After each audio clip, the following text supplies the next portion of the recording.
Se uma criança não pode aprender da maneira que é ensinada, então vamos ensiná-la da maneira que ela pode aprender.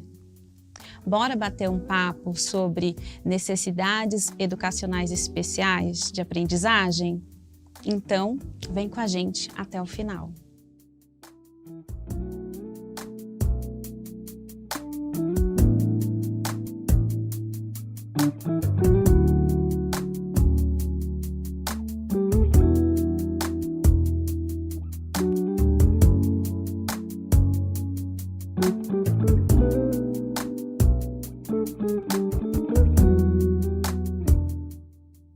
Olá, seja muito bem-vindo, seja muito bem-vinda. Que gostoso ter você aqui com a gente. Você está no Inclusão Entrevista. Esse é um quadro da Secretaria de Inclusão com a TV Viva Promessa. O nosso desejo é levar até você muito conhecimento sobre inclusão de pessoas com deficiência. Você acha legal essa mensagem, esse conteúdo? Então, vem fazer parte dessa missão com a gente. Acesse lá a página amigosdamissão.org. Se for possível a você, faça uma contribuição.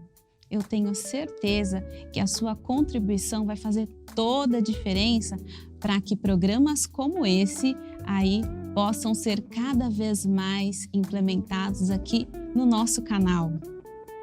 Faz aquele favorzinho também.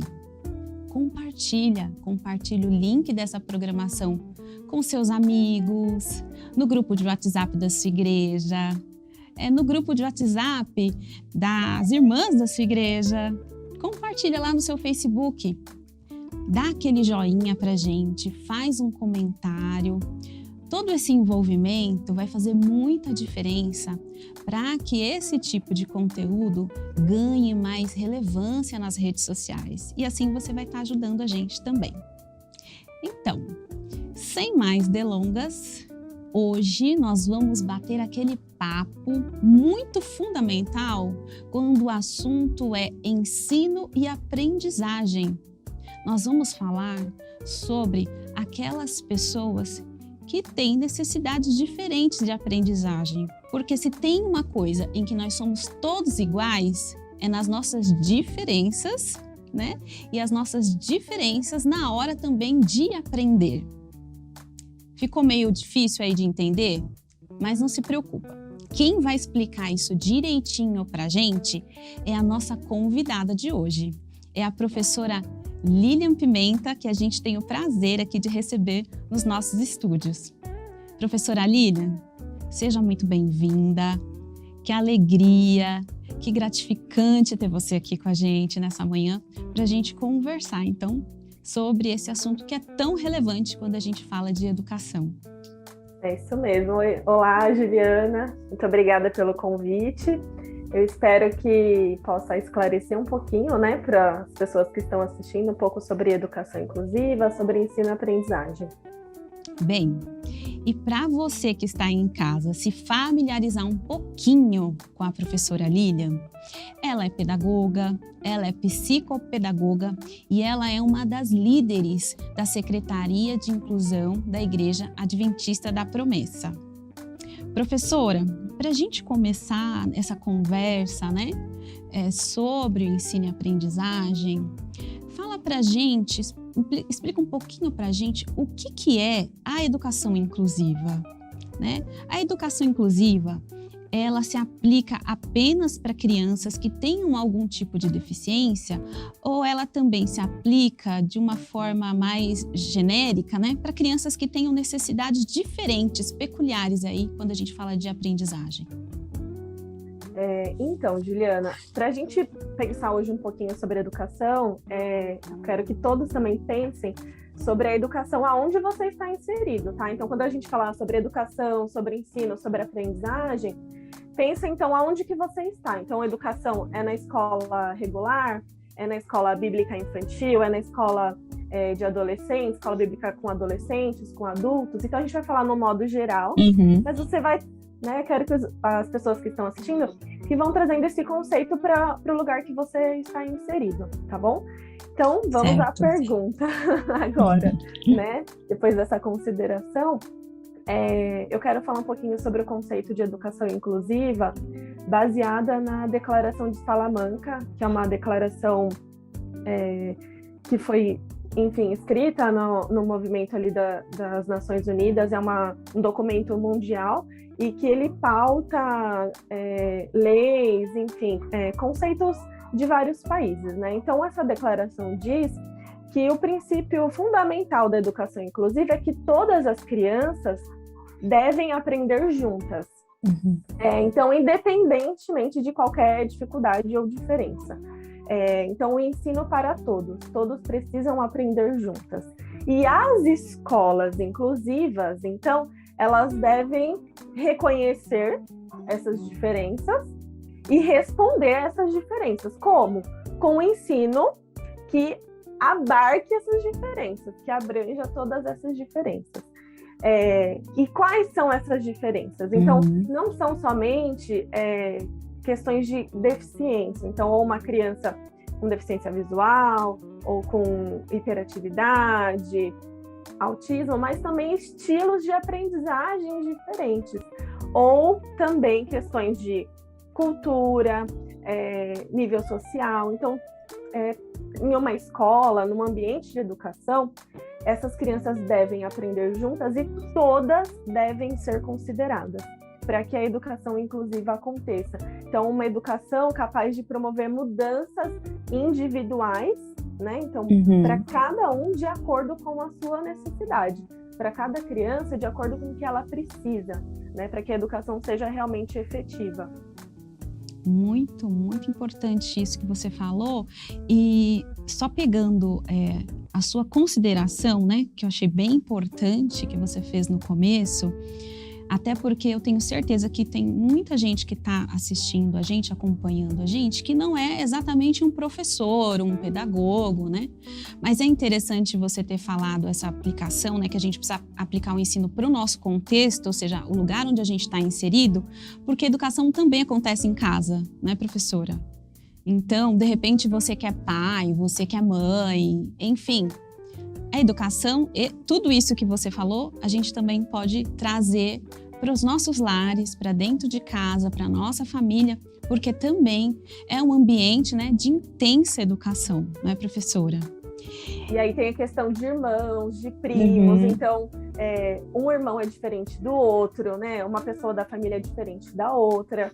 E então na família, né, nesses ambientes também que tem o ensino, na família, os pais, como você disse, tem que considerar que cada um é de um jeito que todos precisam estar ali inseridos, enfim, no momento de ensino, na família, na escola, na igreja, é isso mesmo.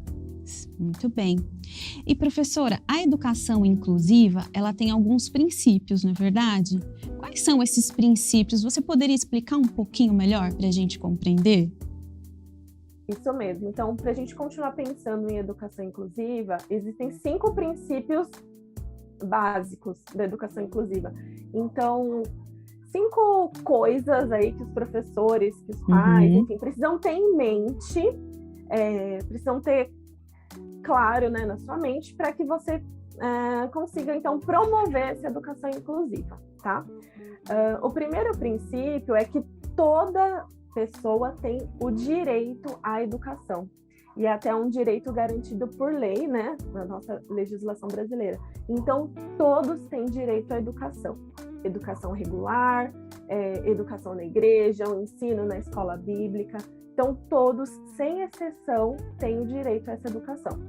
Crianças, jovens, velhos, pessoas com deficiência ou não, independente de classe social, de etnia, de gênero, todos têm direito à educação. Esse é o primeiro princípio. Então, quando você está ali na sua sala de aula, enfim, você tem que ter isso claro.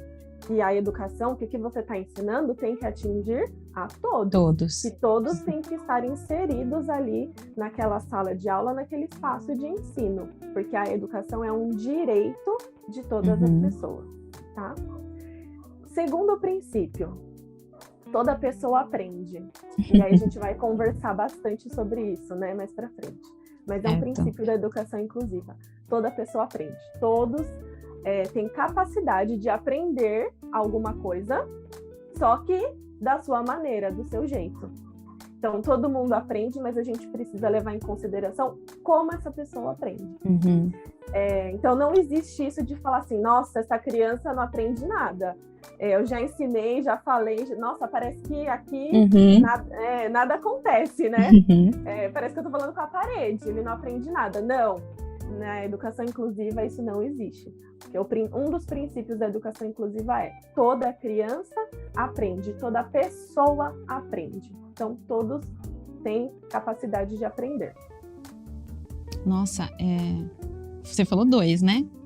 Falei 2. Tá. Pode continuar, então.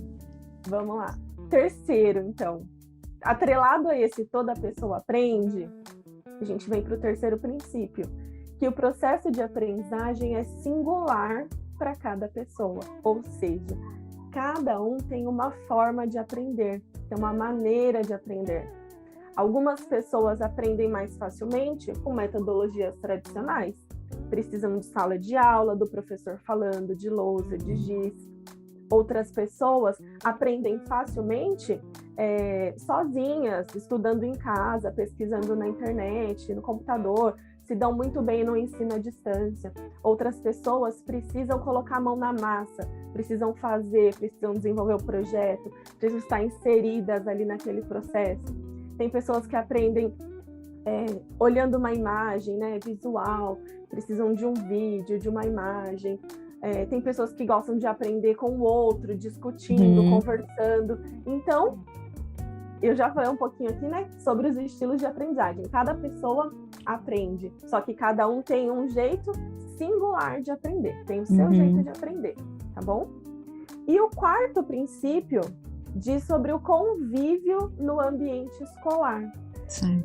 Então, estar inserido em um ambiente também contribui para a aprendizagem, para a formação de pessoas. Então, a educação inclusiva, ela é benéfica para quem está inserido naquele ambiente, naquela sala de aula, naquela escola, naquela igreja. Então, a pessoa precisa frequentar, precisa participar, todos precisam estar inseridos naquele ambiente. Precisa ter frequência, precisa ter convívio, precisa ter uma comunidade que acolhe, que apoia, e isso beneficia a todos, pessoa com ou sem deficiência. E aí o quinto princípio diz que a educação inclusiva, ela diz respeito a todos, né? Complementando o primeiro princípio sobre uma educação para todas, a educação inclusiva diz respeito a todas. Então, pessoas com deficiências, sejam físicas, mentais, de etnia, sociais, raciais, então para todas as pessoas com deficiência e também pessoas com outras necessidades. Enfim, hoje no Brasil a gente tem recebido imigrantes, então essas pessoas também são incluídas, né, no espaço de educação. Puxa, professora Lilian, olha, falei demais. Não, honestamente, eu não sei você que está aí acompanhando, mas ouvindo ela falar a respeito desses princípios, eu fiquei até emocionada, sabe? De verdade, porque é muito lindo, né? A ideia de você considerar o ser humano como um todo, né? Para o processo de ensino-aprendizagem, né?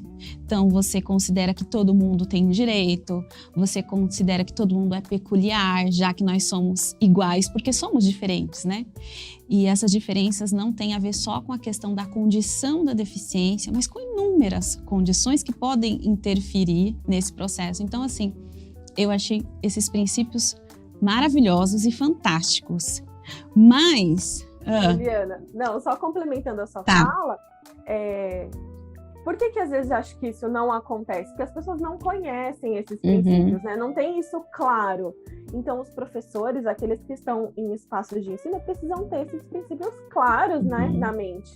Então, na hora de planejar uma aula, na sua prática ali, no momento em sala de aula, você tem que ter isso claro. Olha, a minha aula é para todos, o ensino é para todos, eu preciso considerar cada indivíduo, né? Então, se a gente não conhece isso, não tem essa base teórica, a nossa prática, às vezes, não atinge o objetivo da inclusão, né? Fica raso, fica a desejar, né? Porque às vezes você precisa ensinar, mas você tem um que tem uma diferença de aprender, outro que tem outra diferença, e de repente você foca só naqueles que, né, aprendem às vezes de uma forma mais igual, né?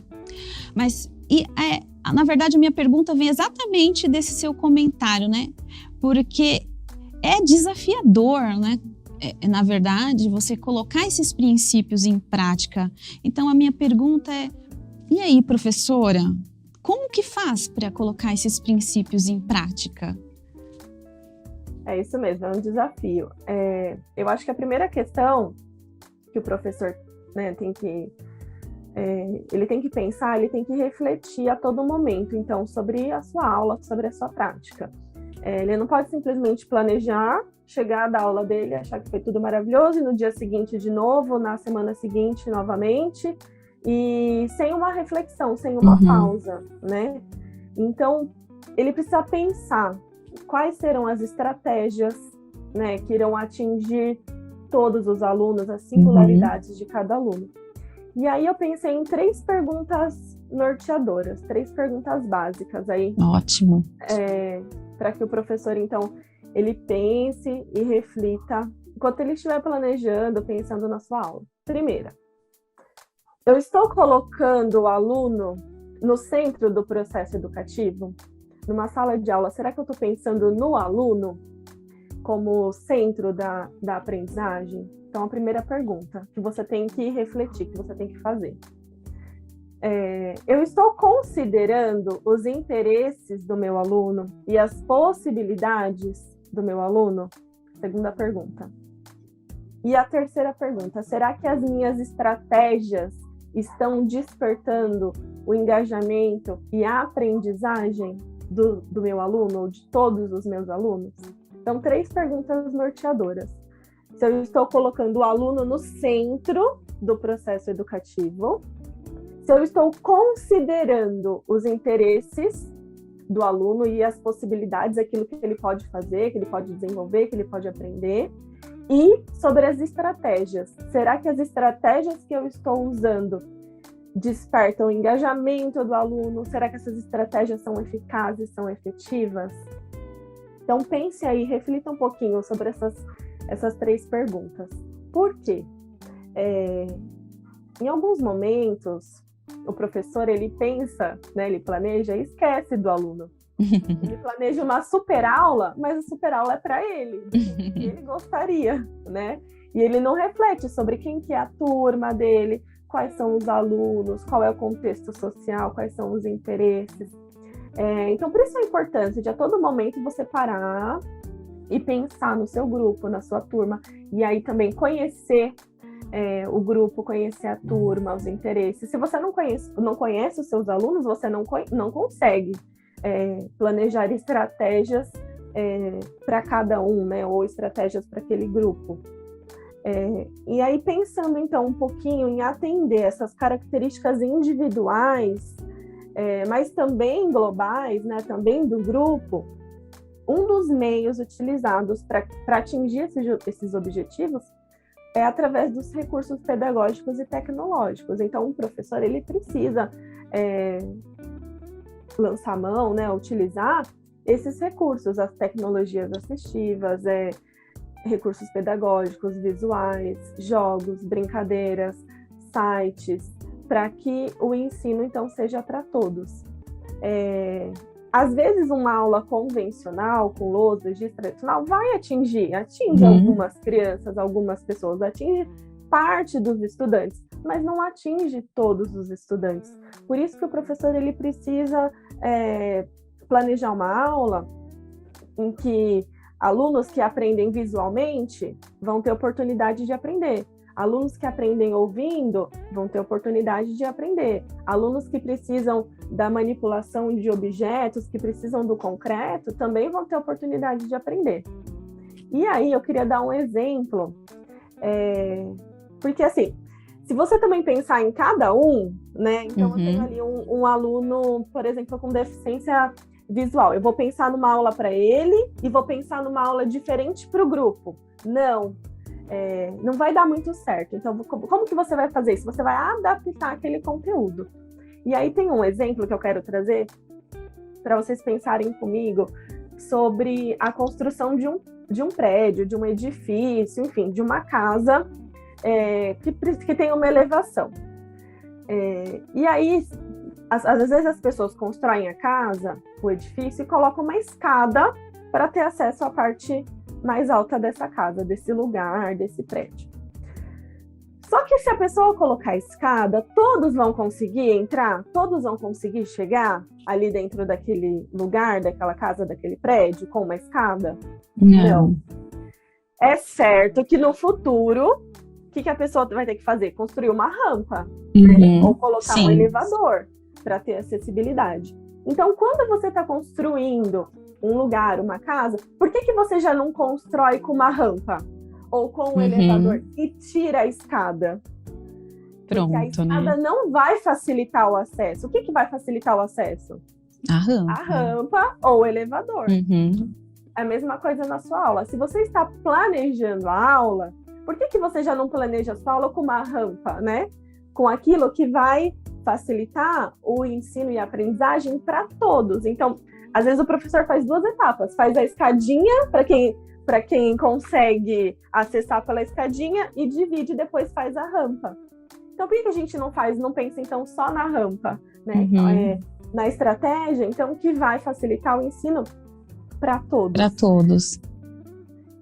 Se eu tenho um aluno ali que ele precisa de manipular objetos, por que eu já não penso, então, em uma aula em que todos possam participar dessa manipulação? Se eu tenho um aluno surdo, que ele precisa ali eu vou ensinar um sinal, enfim, eu vou mostrar um desenho, alguma coisa, por que eu já não mostro então para todos? Por que eu já não ensino isso para todos? Para que não fique algo específico para aquela criança ou para aquela deficiência, enfim.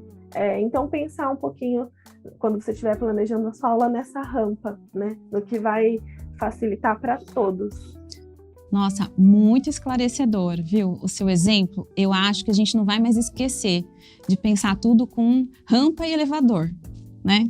A gente vai começar a aplicar isso como um princípio, né, de planejamento, de ensino aí na escola, né? A gente que é mãe em casa, porque realmente, né?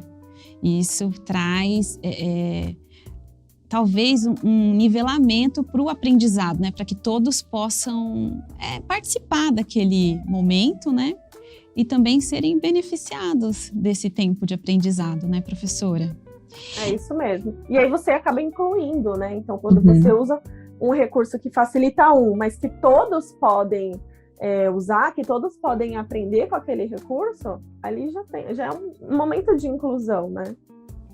E professora, você falou um pouquinho para a gente sobre essas diferenças de aprendizado, não sei se você pode complementar um pouquinho mais, né? E sobre essa necessidade de ter recursos, né? A educação hoje não é mais como era antigamente, né? Caminho suave, lousa. Hoje a gente tem recursos, né? Muitos recursos, tecnologias assistivas, né? Que a gente pode utilizar aí, que às vezes nem são tão complexas, né? Às vezes a gente pode fazer, né, com a própria mão mesmo, né? E, enfim, professora, teria, assim, um passo a passo para ajudar a gente a entender melhor como que a gente utiliza esses recursos para favorecer, né, a educação inclusiva? Então, como você falou, existem muitos recursos, né? E aí, como que eu vou escolher qual é o recurso mais adequado para aquela turma ou para aquela criança, né? Como escolher a melhor estratégia? Para escolher a melhor estratégia, a gente tem que pensar como que a criança aprende. E aí eu quero destacar aqui 3 maneiras principais de aprendizagem, ou 3 domínios diferentes de aprendizagem. Então, a aprendizagem pode estar ligada ao domínio físico, ou seja, pessoas, crianças que aprendem melhor por meio da visão, da audição, do tato, do paladar, do olfato. Então, ligado ao físico, aos 5 sentidos. Se a criança, o seu grupo, a maior parte do seu grupo, ou aquela criança específica que você quer atingir, ela aprende melhor por meio dos 5 sentidos, disso que eu falei. Então, quando você for escolher um recurso, que recurso que você vai escolher? Um recurso que vá de encontro a essa maneira, esse modo de aprender. Então, você vai escolher um recurso visual, uma música, um recurso auditivo, um jogo, uma brincadeira, algo que ela possa manipular, pegar, criar, desenvolver, porque vai estar tudo ligado aos 5 sentidos, ao físico, né? Tudo que for visual, auditivo, provar um alimento, então tudo que envolver questões físicas, aquela criança ela vai assimilar melhor, o aluno vai assimilar, vai aprender melhor. Então esse é o primeiro domínio aí da aprendizagem. O segundo domínio está relacionado ao aspecto cognitivo, ou seja, como a pessoa pensa. Pessoas que têm o domínio cognitivo, elas são interessadas em resolução de problemas, em atividades que tragam desafios, raciocínio lógico, que façam ela pensar, que precisa exercitar o cérebro. Ela não tem tanta necessidade de correr, de pular, de brincar. Ela tem necessidade de atividades que mexam com a mente dela, que desenvolvam, que aguçem ali o desafio mental, né? Então, que tipo de atividade que você vai colocar? Que tipo de desafio? Que tipo de estratégia você vai usar para esse grupo ou para essa criança? Estratégias com desafios, né? Com resolução de problemas. E aí, o terceiro domínio está relacionado ao domínio emocional. Ou seja, pode ser como a pessoa se sente psicologicamente ou fisiologicamente. Isso influencia também na capacidade de aprender. Então, às vezes, se a pessoa está com fome, está com sede, está doente, ela não vai conseguir aprender. Ela não vai conseguir se concentrar, ela não vai conseguir prestar atenção. São aspectos fisiológicos. E também fatores externos, então ligado ao ambiente. Às vezes, se o ambiente tem muito barulho, se está muito quente, muito claro, muito escuro, se ela está triste, está chateada, tudo isso vai influenciar na aprendizagem da criança. E aí, ligado ao aspecto emocional, algo importante para a aprendizagem, para o ensino, e que a gente leva em consideração também, é o vínculo com o professor, a afetividade com o professor, que vai favorecer não só aquele que aprende mais dessa maneira, mas também todos os estilos de aprendizagem. E aí, quando você vai, então, ensinar uma criança que ela é sensível à questão do emocional, desses fatores que influenciam na aprendizagem, você tem que pensar em quais estratégias você vai utilizar. Então, ela precisa estar feliz, então uma estratégia que mexa com o sentimento da alegria, do envolvimento ali com a atividade, perceber se ela está triste, você vai ter que ter uma conversa com aquela criança, entender o que está acontecendo, né, para favorecer a aprendizagem dessa criança que está muito relacionada ao emocional, a ligação com o professor, o afeto com o professor. E aí também buscar recursos e estratégias para isso. Então, às vezes, é uma roda de conversa no início do dia, sobre as emoções, sobre os sentimentos, sobre o que aconteceu na semana. Então, são 3 estratégias básicas, 3 domínios básicos: o físico, o cognitivo e o emocional. E aí a gente tem que levar isso em consideração na hora de escolher os recursos, tá? Que a gente vai utilizar. E aí, quais são esses recursos? Recurso visual. Vai atingir a quem o recurso visual? A criança que tem o domínio físico. Fotografias, slides, vídeos, figuras, um gráfico, um pôster, um mapa, né? Pensando aí na escola bíblica, né? Para entender a localização, o lugar, o que você quer ensinar. Uma pintura que às vezes vai tirar do abstrato e trazer para o concreto, né? A criança vai conseguir visualizar aquilo que você está falando, a história que você está contando, né? Às vezes é uma história distante ali do passado, algo que não faz parte do contexto, então ela vai precisar de uma imagem, de uma figura. E aí, essa criança, além de aprender visualmente, ela também se comunica bem visualmente. Então, é uma criança que gosta de desenhar, que gosta de pintar. Então, se você vai... Quando a gente ensina, a gente precisa também verificar essa aprendizagem.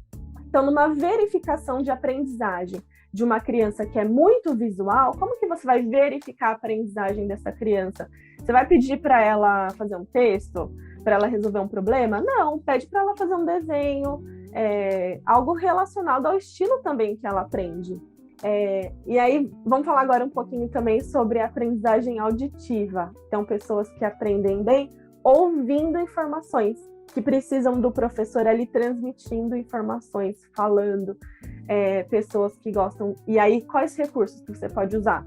Um áudio durante a semana, às vezes um podcast, uma aula gravada. Então, são pessoas que têm a questão auditiva muito aguçada, que gostam de aprender, né, ouvindo informações. Essas pessoas também gostam de perguntar bastante, de se expressar, de repetir o conteúdo para memorizar.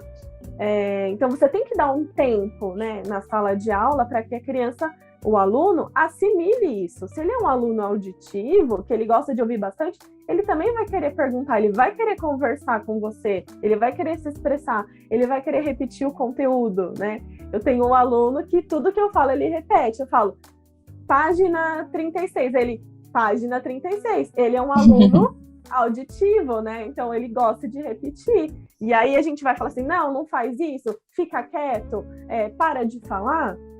Não, porque você vai estar podando a aprendizagem, podando a interação daquele aluno. Por isso que os professores, eles têm que ter muito aguçada essa percepção, né? Tem que conhecer o aluno, tem que prestar atenção, tem que fazer a anotação, o que foi bom naquele dia, o que não foi, o que você percebeu. Então, a cada aula faz uma anotação, né? Às vezes você não consegue fazer de todos, mas vai fazendo uma semana de cada um, prestando atenção em cada criança, em cada aluno por semana, né? E aí tem a aprendizagem também que a gente chama de sinestésica, que é o colocar a mão na massa, o fazer. E aí, sinestésico, ele acaba usando todos os sentidos. Então, ele gosta de uma atividade com massinha, com pintura, um jogo, uma dinâmica, né? Então, na escola bíblica, a gente usa bastante dinâmica, que você tem que levantar, usar o corpo, conversar, algo com bexiga, uma brincadeira. Então, ele se envolve com o corpo todo, ele é sinestésico, ele gosta do mão na massa, do fazer aprendendo. E aí, é o jogo pelo jogo? É a brincadeira pela brincadeira? Não. É o jogo com um objetivo, né? O que eu quero ensinar naquele jogo? É uma brincadeira com um objetivo. O que eu quero ensinar com aquela brincadeira? É uma atividade de massinha? O que eu quero reforçar? Qual é o conceito? Qual é a história? Qual é o ensinamento? Então, em todas as etapas da aula, a gente tem que ter um objetivo para aquilo. E aí, a gente pode pensar também em mais um estilo de aprendizagem que é relacionado à leitura e à escrita. São pessoas que gostam de ler livros, artigos, que elas precisam de um complemento para a aula, um texto, um poema, um texto bíblico, né? Que elas gostam de participar lendo, anotando. Então, o professor está falando, aquele aluno está anotando tudo que o professor está falando, e ele precisa desse tempo para ler, para escrever e para internalizar aquilo que ele aprendeu. O professor tem que sempre pensar também que eu ensino, mas tem um tempo para a criança assimilar o ensino, né? Então, não é só o jeito que eu vou ensinar, é como que a criança vai assimilar o ensino. O que eu vou dar para ela? Se ela, como a gente conversou, se ela é visual, ela vai assimilar o ensino com desenho. Se ela gosta da leitura e escrita, ela vai assimilar o ensino fazendo um resumo. Ela anotou tudo, ela vai fazer um resumo do que ela aprendeu. Então, tudo isso o professor tem que levar em consideração. Olha, professora Lilian, ensinar é uma arte, né? Porque olha quantas coisas, quantos elementos fazem parte desse movimento de aprendizagem, né? São muitas coisas que são importantes que você está falando, né? E está ratificando. E aí a gente vai entendendo com mais profundidade o quanto é denso, né? O trabalho do professor, que é de ensinar, né? Ainda mais com essa perspectiva, que esse olhar que é muito importante hoje, né? Que é o da educação inclusiva, que é de ensinar para todos. E professora, e quando a gente pensa no evangelho, ensinar o evangelho, né? Então, pensando lá na igreja, nesse conteúdo que a gente precisa ensinar, que é o discipulado, que é o evangelho de Jesus, a gente está conversando mais de crianças e tudo, mas eu acho que a gente pode até aplicar tudo isso que você está falando também quando a gente pensa em ensinar gente grande, né? Então, assim, pensando no evangelho de Jesus, você acha que toda criança também pode aprender? Então, assim, crianças com deficiência intelectual severa, né? Crianças que têm uma deficiência visual, crianças que têm um transtorno do déficit de atenção e hiperatividade, um transtorno opositor desafiador, enfim, né? Crianças aí de tantas outras necessidades. Você acha que toda criança também pode ser ensinada e pode aprender os valores bíblicos? Com certeza, com certeza. Todos podem ser ensinados. E aí cabe aos professores nesse espaço de ensino. Como ensinar o Evangelho de Jesus para essas crianças? Então, o professor ele precisa ter um diagnóstico daquela criança, daquela turma. Ele precisa entender qual é a necessidade daquela criança. Quais são as habilidades que aquela criança já tem? O que ela precisa desenvolver para aprender o Evangelho de Jesus, para aprender a ser discípulo de Jesus, para aprender os valores, né, que Jesus nos ensinou, os valores cristãos. Então, o professor precisa primeiro fazer um diagnóstico. Não é um diagnóstico médico, é entender quem é aquela criança, qual é a deficiência, a síndrome que aquela criança tem, quais são as características dessa síndrome, dessa deficiência, quais são as habilidades que são muito fortes, que a criança já tem bem desenvolvidas, e a partir dessas habilidades eu vou usar isso para ensinar o Evangelho. E aí o professor também precisa ter um objetivo. O que eu quero ensinar nessa aula? E como que eu vou ensinar isso nessa aula? Então eu vou ensinar que Deus ama a todos, né? Que Jesus morreu na cruz, é isso que eu vou ensinar? Então a criança vai sair dessa aula sabendo muito bem que Jesus morreu na cruz. Dependendo da deficiência, da síndrome, a criança não vai compreender, o adulto, o aluno, todos os detalhes da morte de Jesus na cruz, questões teológicas, né? Isso, né, que até a gente demora, né, para compreender. Exatamente. Mas então pensa num objetivo simples, num objetivo que aquele aluno ou aquela criança vai compreender. Jesus morreu na cruz. Então, em uma aula, 2 aulas, 3 aulas, seja lá quanto tempo for, você vai ensinar que Jesus morreu na cruz. E aí você complementa na próxima aula, no próximo momento. Você amplia esse objetivo. Por que Jesus morreu na cruz? Porque ele ama todas as pessoas. E aí você vai complementando esse ensino, complementando o ensino do Evangelho aos poucos, né? A partir desse diagnóstico inicial que você fez. E se questionar, né? Sempre se questionar. A criança realmente está aprendendo? Ela está compreendendo? Ela está motivada? Está engajada? Vai avaliando isso, né? Vai perguntando, vai conversando. Ou é um desenho, é um áudio, é um sinal, né? O que seja lá como essa criança se expresse, né? É uma imagem que ela vai apontar? Vai sempre avaliando se a criança está compreendendo, está entendendo o que você está ensinando sobre o Evangelho de Jesus. Então, é possível, sim, ensinar o Evangelho para todas as pessoas, né? Independente de síndrome de deficiência, de etnia, enfim. Professora, olha, você falando isso, Lília, eu fiquei refletindo aqui, né? Porque o papel do Espírito Santo não é ensinar Cristo para nós, né? Não é introjetar essa mensagem. Então, será que, professora, é importante também o professor considerar que o Espírito vai estar fazendo obra na vida daquela criança? Porque às vezes a gente pensa, pode, né, pensar que é o nosso recurso que vai fazer todo o trabalho. Mas será que a gente também não precisa considerar que Deus tem uma obra ali porque aquilo que Deus está fazendo ali, às vezes não é uma coisa que você vai poder aferir, como de repente você precisa fazer lá na sala de aula. Talvez o que você possa aferir lá na igreja não seja ainda a obra que Deus tem ainda, né, para fazer na vida daquela criança, enfim, daquela pessoa que você está ensinando. Exatamente, a gente planta a semente do evangelho, né? E aí é importante pensar no ensino principal também, né? Então, o que eu tô ensinando? E aí o Espírito Santo vai fazer essa sementinha crescer. A gente, enquanto professor, a gente tem a nossa responsabilidade de se dedicar, de planejar, de pensar, de fazer a nossa parte, ainda mais, né, na escola bíblica, no ensino do evangelho, ainda mais, né? Se dedicar ainda mais. E aí o Espírito Santo completa, né, o ensino, o evangelho, a transformação na vida de cada um, a conversão, né, e a salvação dessas crianças, desses adolescentes, desses adultos.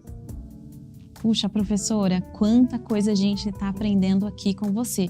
Eu acho que essa é uma entrevista de caneta e papel na mão e muita anotação, para que a gente possa aí tentar assimilar cada vez melhor e colocar em prática. Mas a gente precisa terminar, professora. Então, para a gente concluir, eu quero pedir para você deixar uma mensagem, né? Para essas pessoas que enfrentam o desafio de ensinar, né? Nesse contexto de necessidades educacionais especiais ou específicas, né? Uma mensagem, professora, aí, de incentivo, de apoio, que você possa falar para eles. Eu acho que o professor tem que ter bem claro o seu papel e a sua missão, né? Quando a gente tem claro isso, a nossa missão de ensinar para transformar uma vida, uma criança, quando a gente tem isso claro, a gente usa tudo que a gente tem, vai atrás de recursos, estuda. O professor nunca pode deixar de estudar e de aprender. Então, tenha sempre claro a sua missão enquanto professor, o seu dom. Então, eu tenho o dom de ensinar, eu tenho a missão de ensinar. E para que eu vou ensinar? Eu vou ensinar porque eu vou transformar uma criança, eu vou transformar uma vida, uma família, né, através do ensino do evangelho. Então, nem se fala, né? A gente transforma uma criança que transforma uma família e que transforma uma comunidade, né? Então, ensinar para transformar vidas. E assim, a gente sabe que às vezes bate desânimo, dá vontade de desistir, mas quando a gente tem claro, né, a nossa missão enquanto professor para ajudar uma criança, para transformar aquela vida, para ensinar o evangelho, eu acho que a gente passa por cima de tudo, supera todas as dificuldades, vai atrás dos recursos, estuda, né? O professor está sempre aprendendo, nunca pode deixar de estudar. E não existe receita de bolo, né? A gente dá aqui alguns princípios, a gente conversa um pouco sobre educação, mas não existe uma receita de bolo. Às vezes o que funciona para mim, para minha turma, não funciona para sua turma. Então, por isso a necessidade, né? A importância de conhecer os seus alunos, de conhecer a sua turma, de estudar sempre, de buscar o conhecimento. Acho que a maioria hoje tem acesso à internet, né? Então, saber filtrar esse conhecimento na internet tem muita coisa boa. Usar a criatividade, né, para criar recursos. Às vezes a gente não tem dinheiro, mas tem algo reciclável que a gente pode usar para criar um recurso, um site gratuito, um aplicativo gratuito. Tudo isso pode facilitar o ensino e a aprendizagem dessas crianças. Então, você, enquanto professor, tenha claro a sua missão de transformar vidas, transformar a vida de crianças, de famílias, né, por meio do ensino e principalmente por meio do ensino do Evangelho e da Palavra de Deus. Professora Lilian, olha, mais uma vez, muito obrigada, viu? Muito obrigada por compartilhar tanto conhecimento com a gente. Eu tenho certeza que esse conhecimento vai ajudar muito aí vários professores, mas não só os professores, também muitas outras pessoas que estão envolvidas com essa ação de educar. Hoje a gente aprendeu muito sobre ensinar e muito sobre aprender. Muito obrigada, que Deus continue te abençoando, abençoando a sua vocação, seu ministério e abençoando toda a sua família. Amém, Juliana, eu que agradeço. Deus abençoe a todos. Muito obrigado você também que ficou com a gente até aqui. Foi muito bom chegar até esse momento com você. Eu espero que esse conteúdo tenha edificado a sua vida. E se trouxe edificação para você, compartilha porque eu tenho certeza que vai trazer edificação para a vida desse outro aí que você vai compartilhar também. Que Deus possa te abençoar. Até o próximo Inclusão Entrevista, se assim Ele permitir.